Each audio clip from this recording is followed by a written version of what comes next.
Yay!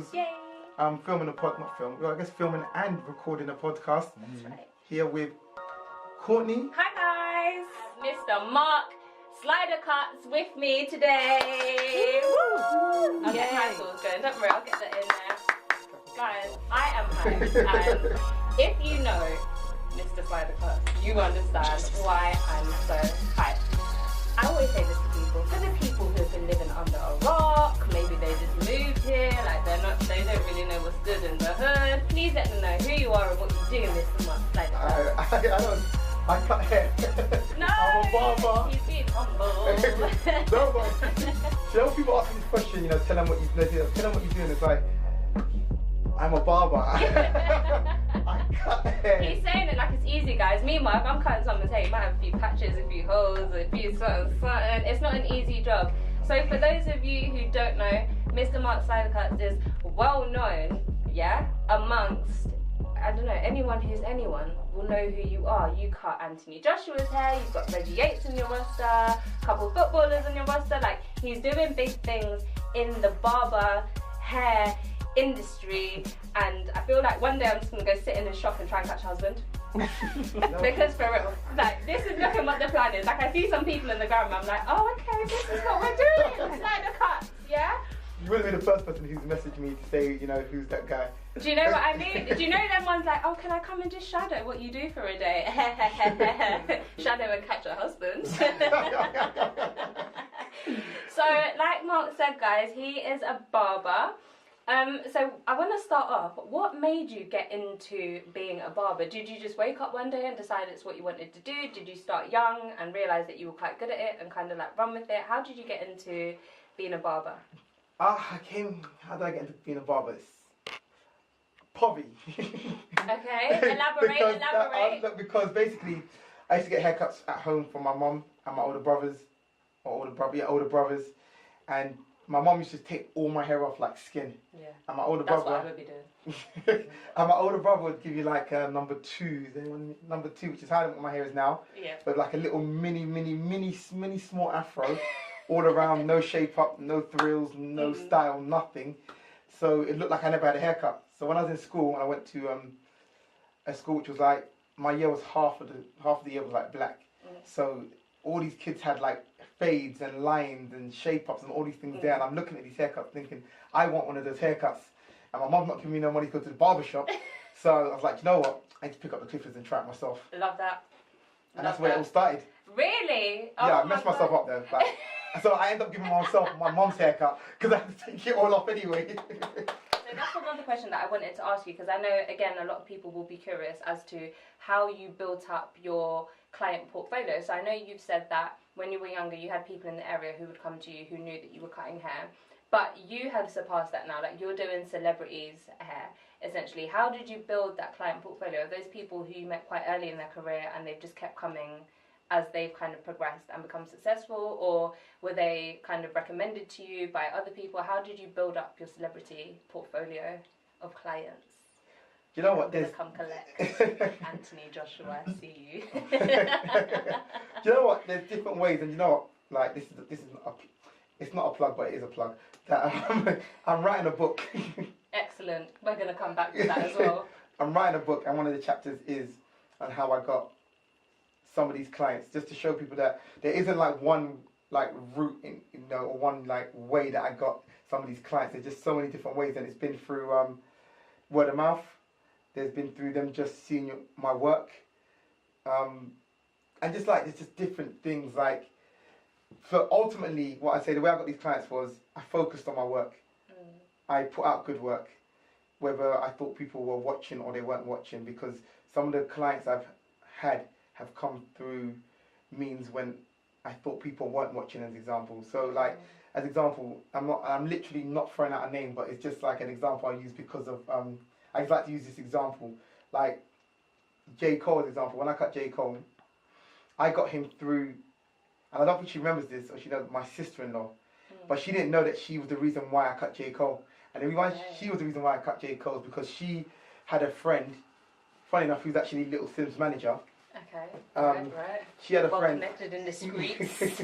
She had a friend, and she was just like, you should go to my brother-in-law and get a haircut from him. You know, he's really good, this and that. She's like, listen, I'll even pay for it like as a gift. Like, you know, go and get a haircut from him, because she's like, you know, trust me, my brother-in-law's the one, all that kind of stuff there. You know, so he came and got a haircut for me. He liked it. Fine, left. Came back months later, got another haircut for me. But at this time, I'd actually never met him. I don't know him. I don't know. I don't know what you're doing. I don't even know you're even doing none of this. I actually don't know. I'm just cutting your hair and giving you the service that you should get because you're in my chair. Yeah. Then I cut him again. He liked it. Then months later, randomly, I'm in church and we're sitting there, and I get a phone call. I think he's calling me, but I don't know the number. So I just go outside to answer it, and he's called me because he said he's with J. Cole right now, and he needs a haircut. And the barber who he was trying to get in contact with, he couldn't get through to. But long and short of it is like, yeah, I've recommended you. Now that came through, one, the service I gave to him and he's happy with, even when he was quote unquote, let's say, seemingly a nobody. And that also came from, initially, from my sister-in-law because of what she's seen of me, knowing that she could trust, recommended someone to me. And like, that's one way I got a client. Then there's other ways, which is just like, as example, Anthony Joshua, he just saw me on Instagram. Like he just, somehow he saw, the power of social media. He saw my feed and like, I don't know how it came up, but somehow he saw my pictures and he started not literally following me because he didn't click that follow button. Yeah, he's stushed like that, yeah. You know, but he follows me now, so it's cool. But back then, he was just watching it, and this is why I always tell people that you're always in an interview, because he was watching me for God knows how long before he decided to say, actually, yeah, I like what this guy's doing, let me reach out and go and contact him and get a haircut from him. And it's the same thing with Tiny. He did exactly the same thing. Yeah. He was watching my page for a while as well. He didn't follow. Yeah. You know, so I didn't know he was following me. You're not stushing but it makes sense though, because right now I'm not taking you on as a client. Yeah. I mean, they're not taking me on as their barber. So why would they follow me? Yeah. But they're gonna. And also, I think it's better that way, because I think the idea that people need to understand you're always being watched, even when you don't know you're being watched. You're always in an interview. So the best thing to do is, instead of trying to be the right person when you think the right person's around, it's better just to become the right person. Period. Listen to the keys, guys. Don't say that I don't bring you in on life lessons, because every time someone sits down in here, they say something and it just makes you stop, and your whole tracks, your whole Monday morning is just gonna say wait. Pause. That's such a good piece of advice. Say it again for the people, please. I said, I don't know, I'm paraphrasing it now from what I said, but I said, instead of don't try and be the right person when you think the right person's around. Instead, just become the right person, period. And it make it easier, so you won't have to ever say, oh, did I say the right things, or did I not treat this person right, and oh, I didn't even realize that person was a somebody. Just treat everybody good, and just put out your best work, and you know, and you don't have to worry about who you're treating right, who you're treating wrong and stuff like that. Just treat everybody good. Like, I have this thing where it's like, every interaction you have is a seed that you throw out, and you never know which seeds, when they're going to grow. So make sure every seed that you throw out is a good seed. My chest is going, you know, it's like, no, it's happened. It's so true. Because even like, and I'm literally not throwing out names, but this is what the chapter's going to be about. Like, so even like when I cut LeBron James, it came from one of those kind of. Queen stopped in her whole shit. She said, "What?" I'm literally, I really don't want to. I hope it doesn't come across like, oh, you keep throwing out names. No, the people know that we don't name drop for no reason. There's a purpose to saying how it happened. Because the way that came, and I'm sure it's the way it came, like through. I'm just trying to show that they came through kind of like, you could say, natural means. It wasn't. Some people think, oh, were you part of some type of marketing agency? Did you pay this person? Yeah. Did you know? Did he hook you up? Is it because you cut him and he hooked you up? And it's like, no, it's not. It's literally just through working. Some guy came into the shop one day randomly. He was sitting there, and I got to him and cut his hair. I was just waiting. I cut his hair. He was tall anyway, you know. And when I think he spoke, he had like kind of an American accent, but I didn't know anything of it. So I just cut his hair, gave him the service he should be getting because you're in the barber chair. Cool. He came back next year. Literally, next year he came back again, got a haircut. He liked it. I don't know who this person is though. Like, you know, so I think then when... So oblivious, Mark. I don't know who he is, but the next time I think he came, because I cut him again, I was like, what do you do? This is exactly, he plays basketball, he plays in the NBA, and he got a scholarship. He used to live in London, and he got a scholarship when he was 16 to go to the NBA, and he was playing for the Houston Rockets at the time, and then he's like different teams. His name's Pops Mensah, and he played for the GP Olympic team as well. So I was cutting him then for years after that. Then when the Olympics came over, because he knows all of the American basketball players, they're like, obviously you're from London, do you know any barbers? And he's like, oh yeah, let me recommend you to my barber in London, which was me, and that's how I ended up cutting like LeBron and like All of them, yeah. majority of the basketball team. That came also through, like, as I said, it wasn't through anything like major that I did. I didn't kind of like go to this marketing agency. I didn't do anything like that. It's literally a guy came into the shop. I cut his hair. Yeah. I don't know who you are. Right? Because let me tell you, like, female hairdressers, sometimes they can be liars. Yeah. So all you female hairdressers who are listening, if you're a liar, just stop lying to these people. I'm very fortunate in that I have an amazing hairdresser. She's very honest with me. If she thinks that something's not going to suit me, she will tell me, Kourt, that's not going to run. Like, we need to switch it up. We need to change it. That colour's too light for you. That cut won't suit your face shape. How do you deal with that? Because I'm sure there's guys who come in and maybe their hairline is saying a bit of a madness, but they want a something that is not possible. Like, how are you honest with your customers without offending them? You know what? It's not offending you. I'm just telling you what I think's best for you, though. But ultimately, it's the customer's decision. But I'm in a back and forth with one customer right now. Like, it's funny because I'm not gonna say who it is, but I even messaged. I sent him a random picture of an old haircut of his, and I was like, look at the hairline. Look, it's sharp. Like, you know, let's go back to the days when, you know, we were doing your hair like this. Yeah. And then he just sent me back a picture of him more recently, and he goes, "No, I like it as it is." Oh, gosh. As it is now. When we're off camera, I'll show you the conversation. I see what I mean. I get the bringing.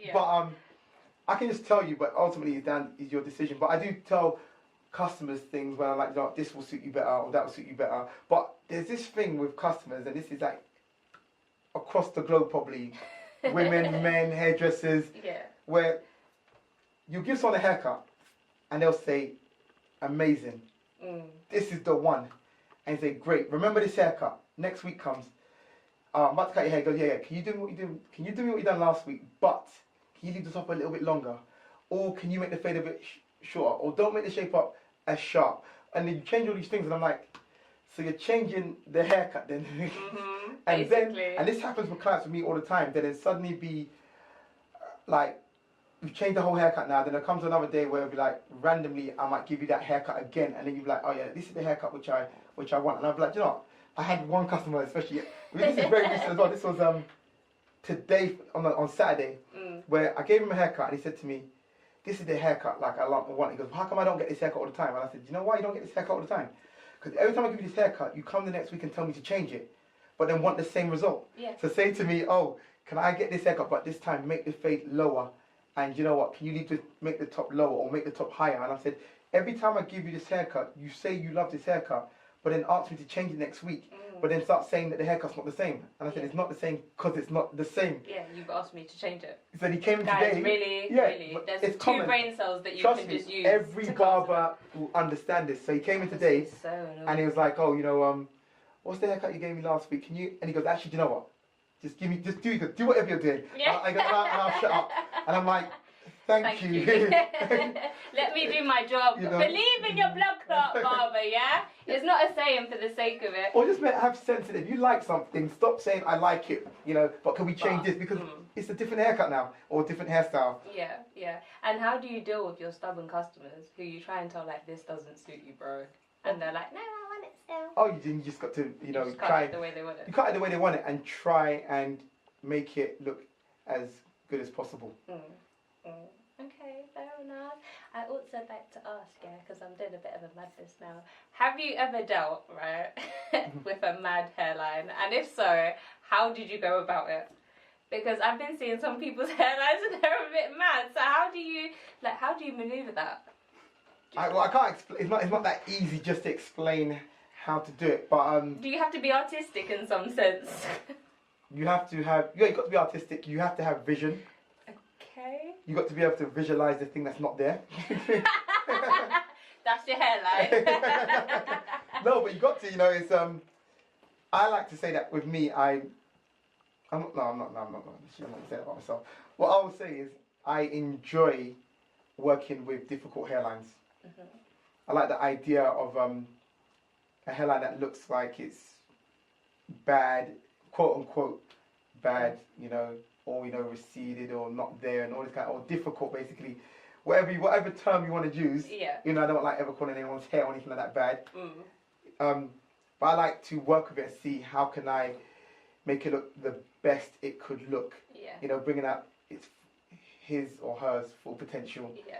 So I actually enjoy it. So I think anything you enjoy, you spend a lot of time studying it, even when you don't realize you're studying it. And for me, I started studying hairlines before I picked up the clippers. Wow. And the reason why I realized that is because I used to always watch people's hairlines when I was in school. I used to look at people's hairlines. I used to look at the angles and stuff like that. And I used to draw shape ups in the back of my book. So when everyone was like doing their tags, I was doing my tags as well, but everyone was doing their tags in the back of their book. Yeah. I'm showing my age now because obviously people are like, what's a tag? Some of you young guys are like, what's a tag? But when people were doing their tags in the back of their books and stuff like that, I used to also draw shape ups the way I thought a shape up should look. And I hadn't even picked up the clippers yet. Wow. So that means I was studying hairlines from before I even picked up the clippers, without even knowing it, to his students in his school. And he's been taught. And if I show you my thing, he sends me these things where he's like, look, here's the responses. Where is he? I think this is so amazing that you're reaching out to the youth. So look, he sent me things like, he sent the video to my year 8s, this and that. Wow, look. He's like, their comments, this is what they were responding to it. And then, send me another one, like they watched this is my year 7s, and I said, they've watched it, this is what they thought. So I feel like this is what kids need these days as well. So I'm like, yes, I'm going to keep doing like tours in schools, just talking to them. Just because I've got things which I want to tell them, I want to speak to them about. So I'm going to go to a few schools. I think I might maybe next term. Yeah. Like, I guess that'll be like maybe September. I might really, because I'm doing the barbershop and the masterclass, and I'm doing a few schools. I'm not trying to, and obviously do the few schools, see how it goes, see what I need to change, this and that, come back next year. That's exclusive as well, because nobody else. No one actually knows that. Guys. You're actually the first they actually hear that. Oh my God. I'm just feeling like, oh, snap, because I'm getting all this exclusive. Don't you know that is me, my team, my publicist, my PA, my wife. Yeah, you're working. Yeah. Not even people next to me in work actually know. Okay. The good stuff. And what about your book? Speak about your book, because you dropped that on a slide earlier. Elaborate. So I'm writing a book. I haven't got a name fully for it. I've got kind of like variations of what it'll be called, but it'll be something along the lines like, SliderCuts, Guideline to Successful Barbering. Yeah. Something along these lines anyway. And the book is just about, as it explains, like a guideline or exploring the fundamentals of successful barbering. Yeah. And it's just going to be like a book where, talks about my journey from when I started to where I'm at, which at that time, God willing, will be, me having the barbershop. Couldn't it be on the front desk in Shoreditch, honey? Can I help you? Looking for a husband. For a whole snap. As soon as you get the husband. And after. He might not want me working there anymore. So it's going to be a book about your journey to success and how you. That'll be a small kind of part of it. It's going to be more like, basically, if anyone's ever been to my masterclass, goes to my masterclasses or hear any of my talks, even like you hear Shaping Up Cultures, my book's basically going to be that, exploring and like giving you a guideline to how to successfully run your business. Now it's going to be like really about barbering, but even in my last masterclass, there were photographers there were different people from different fields, like, and they all felt like they took a lot away from it, because even though I'm talking about barbering, you can actually take these tips and apply them to whatever career you're in. Yeah. Like, hard work isn't only for runners or football players or barbers. Hard work is for everyone. Putting out good work is for everyone. Yeah. Studying your craft is for everyone. And just so on and so on. So the book is going to be like tailored towards barbering, but you can actually read the book and actually take it on and apply it to your life. So it's just going to be like, the fundamentals of exploring, from, things like, an example, I make up all these analogies, I'm always thinking of analogies to break things down. Because even like examples, I do youth in my church, right? And even like they play a part even in me even doing some of these talks. I remember them saying to me, you should do like, some type of like YouTube channel, this like years ago, or some type of YouTube channel, because of the way I break things down to them. Because I'm always creating analogies. So like you're always in an interview. That's me creating an analogy that, you're always being interviewed. Whether you know it or not, you're interviewing someone and someone's interviewing you. Or like me saying things like, I don't know, I can't think off the top of my head, but I'm always just creating these analogies and stuff like that, and I'm just going to put that into the book in my voice and how I feel you should run your business. I love that. Oh my gosh. So I started that book, kind of. I've written the synopsis and I've started writing, I think I got a brief of the kind of like intro, the bio, and then I've been writing down all the different subjects. Now I've got all the different subjects which I want to talk about. Yeah. And then when I keep thinking about things, I'm just adding bullet points into the different subjects. Yeah. And then slowly I'm just kind of writing the book. I've also got, what do you call it? This isn't actually anything yet, but I'm in talks with different companies for a product line. Nice, another exclusive on the podcast. You know, what kind of stuff will you be selling? What kind of products? You know what? Hair products, grooming products. Hair, grooming products. You know, I've actually got something which I want to do. I don't want to say it right now, but it's trademarked and everything like that, so it's not like anyone can steal it. But I just don't want to put it out. I'll tell you guys when the cameras are. Yeah. When the cameras. That download exclusive. You know, but yeah, so there'll be a product line, you know, God willing, you know, end of this year, after the shop happens, there should be a product line I'm following. You know, obviously I do my merchandise and stuff like that, but that's just kind of like just to, that's not kind of I'm trying to open up, have a clothing line, it's just kind of like, it just supports the brand. Yeah. And off the top of my head, that is kind of, I know that's not everything. Oh my gosh, what more? What more? I have a song coming out. Yeah. I do. Actually, I heard it on the video. Yeah, but we done a remix of it, and but I'm now having to change it. I'm gonna shout out to TJ from Confect who gave my beat away. I don't know, can I say it? They gave it to her, or would I get sued? They gave it to a big company anyway. Yeah. There's some guy I done a song with, and just to mention, I paid as well. I paid him the price he asked me. Bad business. Well, you're doing a song, you're rapping, or someone, you got someone else to rap? It's Governor B done the original song. Oh, okay. You know, I don't know who Governor B is. Yeah, he's a gospel artist. Yeah, my brother-in-law produced for some of them, I think. Yeah. Yeah, so Governor B done the original song which you heard earlier on, and then we done a remix of that song where I got these other rappers. Tell the people where you want to take this. Where do you want to take SliderCuts? Okay. And speak about your book as well, because that's so interesting. Okay, the things which are happening for SliderCuts, I'll just give you the bullet points and you can delve into whichever one you want to delve into. So in a few months I'm opening up a barbershop, which will be a SliderCuts barbershop. Woo! That's an exclusive, guys. I don't think no one else has heard that yet. That's an exclusive. You know. Congratulations, congratulations. Thank you. Look, Shoreditch. Oh! Yes, I'm feeling that. Okay, I'm gonna have to come through and sit with you.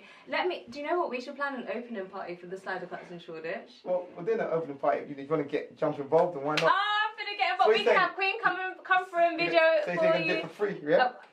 Do you know after recording, you're gonna come for free. What, Queen? Do you know what? I will. For free. Do you know what? I can come. Do you know what? You know I'm all for supporting the movement. I think it's amazing, especially like black businesses. I think it's so important that we support each other. So I think it's amazing when one opens, and I'm more than willing. What do you need me? Bring me t-shirt then. Bring me SliderCuts t-shirt also then. I've got gifts for you guys. What are you talking about? I've got gifts for you guys. What are you talking about? Guys, hey, I'm gassed, you know. I'm so gassed. I've bought gifts for you guys. Honestly, guys, look at, please. I got gifts for you guys. I'm so excited. Look, guys, look, we got our SliderCuts t-shirts. You're going to see us at the shop opening in Shoreditch. So how did that come about? Talk to me. Because Shoreditch is major. Yes, you guys. So, we gonna be lit. We gonna be lit. Yes. I'm feeling it. I'm feeling it. How did that come about? Because Shoreditch has become one of those areas where it's hard to do anything in there. Like, how did you think of Shoreditch for a barbershop? I researched. Well, first of all, to do with travel links, good travel links, demographics of areas where Shoreditch is connected to. You know, Hackney. You know, Hackney Central, Homerton, Dalston, Hoxton. Yeah. You know, also like I cut a lot of black professionals who work in the city. They work around Moorgate, Liverpool Street, stuff like that, St Paul's. And they always said, you know, even like if they had a shop there, they would get their hair cut during their break because they said their white counterparts. Some of my customers said they feel jealous of their white counterparts because at lunch they'll just go get a haircut and come back. You know, and they can't do that because obviously there's no barbers near there. So things like that. It was also just a location which I just thought is popping, it's trendy, and there's loads of barbershops there, but there isn't any black barbershop. So it's also to do with how close was the closest black barbershop to it. Because I could have gone to an area where there was loads of other barbershops, but I'm not trying to either one jump into competition with someone else. You know, whether or not they win or I win. You know, it's not about I just don't want to jump into that competition. And if I going to win as example, I don't want to shut down another business. Yeah. I just feel like, why not just find a space where your own little niche. Yeah, where it'd be needed. Not it's needed. Like haircuts are needed, but some people might say they're needed. Haircuts are needed. Guys, they're very important. If you're listening, they're very important. But I just want to find a space where there's a gap basically. So I thought shortage is that gap, because there's loads of like white Turkish barbershops there, but there's no black barbershop there.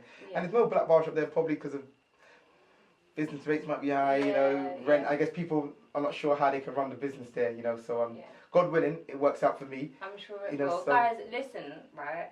When people come here and I ask them, oh, you know, like, how did you get into this? How did you... There's one common theme that runs through all my podcasts. And it's doing your Googles, yeah? You just heard Mark say he looked for where the nearest black barbershop was.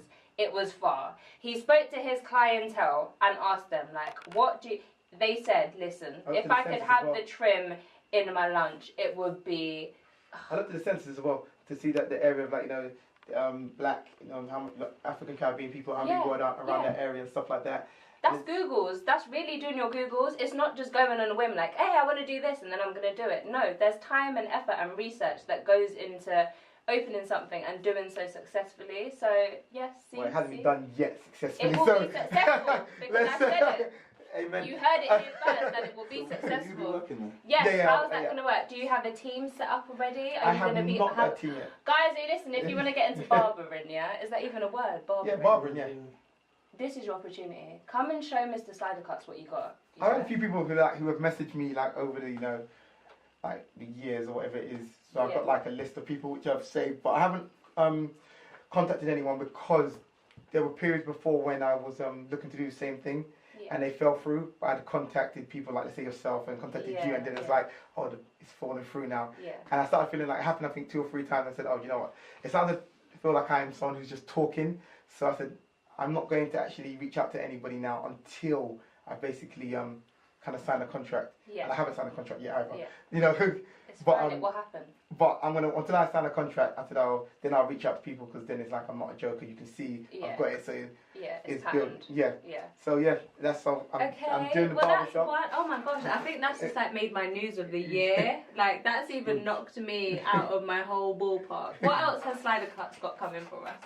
I'm doing masterclasses. Ooh. I can give you actually an actual exclusive now, because when my next masterclass is going to be... Zoom in with that bad boy. Because let the people know. We solidified the date today. Should I give you the location? No, okay, let's not do location, because you know some randoms be turning up. No, you still have to kind of like go online and put the 3rd of June will be my next masterclass.